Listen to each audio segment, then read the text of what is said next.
அவுது பில்லாஹி மினஷ் ஷைத்தானிர் ரஜீம் பிஸ்மில்லாஹிர் ரஹ்மானிர் ரஹீம்.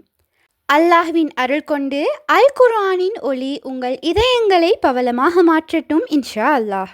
நூருல் குர்ஆன் ஒஃபிஷியல் யூடியூப் சேனல் ஊடாக உங்களுக்கு சலாத்தை தெரிவித்துக் கொள்கின்றேன். அஸ்ஸலாமு அலைக்கும் வரஹ்மத்துல்லாஹி வபரகாத்துஹு.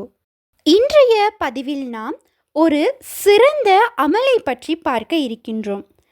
இந்த அமல் நபி அவர்கள் ஒவ்வொரு தஹஜத்திலும் செய்த ஒரு சிறந்த அமல். இந்த ஒரு அமலை மட்டும் நீங்கள் செய்து பாருங்கள். நீங்கள் எந்த தேவையை கேட்டாலும் எந்த விருப்பத்தை கேட்டாலும் அல்லாஹ் உங்களுக்கு கபூலாக்கி தருவான் இன்ஷா அல்லாஹ். அந்த அமல் என்னவென்று பார்த்தால், நடுநிசி நேர தஹஜ்ஜத் தொழுகைக்கு பிறகு இந்த 11 வசனங்களையும் ஓதி யார் எத்தகைய நாட்டத்தை கொண்டு துஆ கேட்கின்றார்களோ, அல்லாஹ் நாடினால் தன் கிருபையை கொண்டு கண்டிப்பாக அந்த நாட்டத்தை நிறைவேற்றி கொடுப்பான். அண்ணல் நபி ஸல்லல்லாஹு அலைஹி வஸல்லம் அவர்கள் நடுநிசி தொழுகைக்கு பிறகு இந்த வசனங்களை ஓதி வந்திருக்கின்றார்கள்.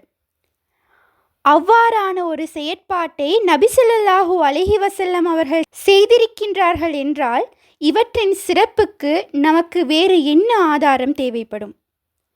அதாவது இந்த 11 வசனங்களை நபி ஸல்லல்லாஹு அலைஹி வஸல்லம் அவர்கள் தொடர்ந்து ஒவ்வொரு தஹஜத்திலும் ஓதி இருக்கின்றார்கள்.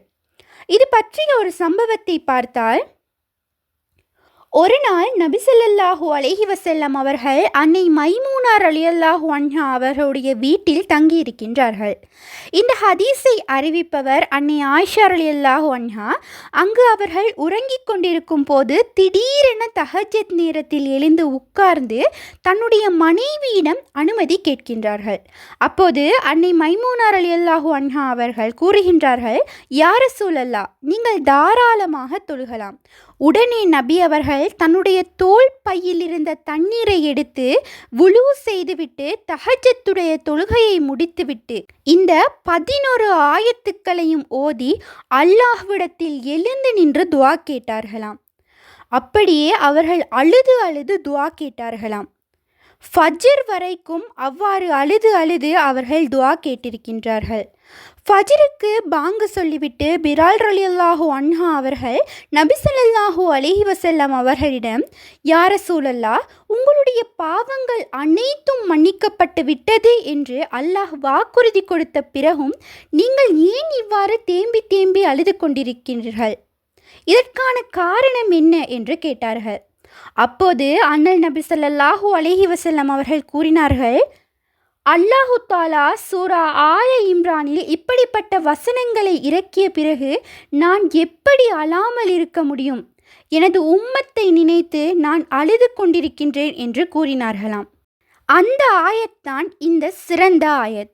அண்ணல் நபி ஸல்லல்லாஹு அலைஹி வஸல்லம் அவர்கள் ஒவ்வொரு தஹஜ்ஜத்திலும் இந்த 11 ஆயத்தை ஓதியிருக்கின்றார்கள். இன்னும் இந்த வசனங்களை தஹஜ்ஜத்துடைய நேரத்தில் நாம் தொழுவதற்கு அல்லாஹு தாலா என்ன கூலி நமக்கு தருகிறான் என்றால், சூரா ஆல இம்ரானின் கடைசி வசனங்களை யார் இரவில் ஓதுகிறாரோ அவர் இரவு முழுவதும் நின்று தொழுத நன்மை அவருக்கு எழுதப்படும். இந்த ஒரு நன்மைக்காகவாவது நாம் அனைவரும் தஹஜ்ஜத்தில் எழுந்து இந்த 11 வசனங்களையும் நாம் ஓத வேண்டும் இன்ஷா அல்லாஹ். எனக்கு மனனமில்லை என்று கூறுபவர்கள் பார்த்து ஓதலாம். இன்னும் அரபி ஓத தெரியாது என்று கூறுபவர்கள் கூட அதன் விளக்கத்தை படித்து பாருங்கள். அல்ஹம்துலில்லாஹ், இந்த பரக்கத்தின் காரணமாக அல்லாஹ் உங்கள் தேவைகளை அல்லாஹ் கபூலாக்கி தருவான். இன்னும் எண்ணிலடங்காத நன்மைகளையும் அல்லாஹ் தருவான். இந்த வசனங்களில் அல்லாஹ் எந்த செய்தியை நமக்கு கூறுகிறான் என்றால், நிறைய வாக்குறுதிகளை அல்லாஹ் நமக்கு கொடுக்கின்றான்.